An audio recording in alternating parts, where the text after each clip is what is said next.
होता है। इस वक्त मुझे ये बताना है कि हर घर में अल्हम्दुलिल्लाह इफ्तार के वक्त खजूर होती है। अल्हम्दुलिल्लाह बहुत ही कम ऐसे इक्का दुक्का घर होंगे जहां इफ्तार में खजूर का इंतजाम नहीं होता होगा, वरना बाकी हर घर में कहीं मदीना मुनव्वरा की खजूर है, तो कहीं ईरान की खजूर है, कहीं लंबी खजूर है, कहीं अजवा खजूर है, कहीं बरनी, तो कहीं कलमी, कहीं बहुत प्यारी प्यारी खजूरें होती हैं। लेकिन खजूर खाने का मसनून तरीका क्या? हम लोग क्या करते हैं, जैसे अजान हुई मगरिब की या इफ्तार का वक्त हुआ, अल्लाहुम्मा लका सुम्तु व बिका आमनतु, दुआ पढ़ी और दुआ पढ़ने के बाद सीधे खजूर हमारे मुंह में नहीं। उस वक्त भी मेरी माँ बहनों और मेरे मोहतरम दोस्तों और बुजुर्गों अगर ख्याल रखे तो बहुत अच्छा होगा।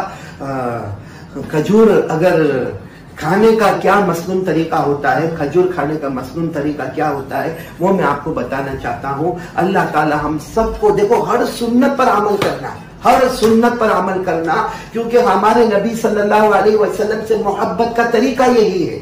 इमाम मालिक रहमतुल्लाह अलैह ने फरमाया, हजरत नूह की कश्ती में जो बैठे, हजरत नूह अलैहिस्सलाम ने कश्ती बनाई थी, जो कश्ती में बैठे वो बच गए और जो कश्ती से बाहर गए वो डूब गए। जो कश्ती में बैठे वो बच गए और जो कश्ती से बाहर गए वो डूब गए। बस इमाम मालिक रहमतुल्लाह अलैह फरमाते, हमारे नबी सल्लल्लाहु अलैहि वसल्लम की सुन्नतों का हाल ये है कि जो सुन्नतों पर आ गया वो ऐसे जैसे हजरत नूह अलैहिस्सलाम की कश्ती में बैठ गया, किनारे पर पहुंच गया, और जिसने सुन्नतों को तोड़ा वो ऐसा है जैसे हजरत नूह की कश्ती के बाहर गया और पानी में डूब गया। तो मैं बात कर रहा था आपको खजूर, देखो जैसे मेरे हाथ में ये खजूर है, खजूर खाने का मसनून तरीका ये है जो हमारे आका सल्लल्लाहु अलैहि वसल्लम के खाने का तरीका था। और उससे सोचो हमारे नबी नेमतों की कितनी कदर करते थे। सबसे पहले हमारे नबी खजूर को खोलते थे। देखो मैंने आपके सामने खजूर खोली, तो ये खजूर को खोलना गोया एक हमारे नबी का तरीका हो गया।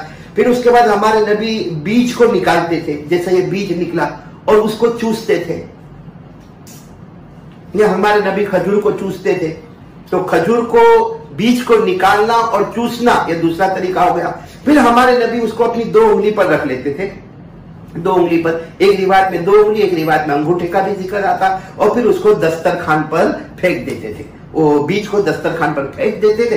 अब बाकी जो खजूर है फिर हमारे नबी खा लेते थे। अगर हम इसको थोड़ा थोड़ा अलग करें तो सोचे, खजूर खोलना एक सुन्नत, फिर बीज को निकाल कर चूसना दूसरी सुन्नत, फिर अपनी उंगलियों पे रखना तीसरी सुन्नत, और फिर उसको दस्तरखान पर फेंक देना ये चौथी सुन्नत बीज को, और बाकी खजूर को खा लेना पांचवी सुन्नत। अगर हम इसको अलग करें तो 5 और 6 तरीके निकलेंगे। तो एक तरीके पर 100 शहीदों का सवाब, तो इंशाअल्लाह एक खजूर पर 500 से लेकर 600 शहीदों का सवाब हमको नसीब हो जाएगा।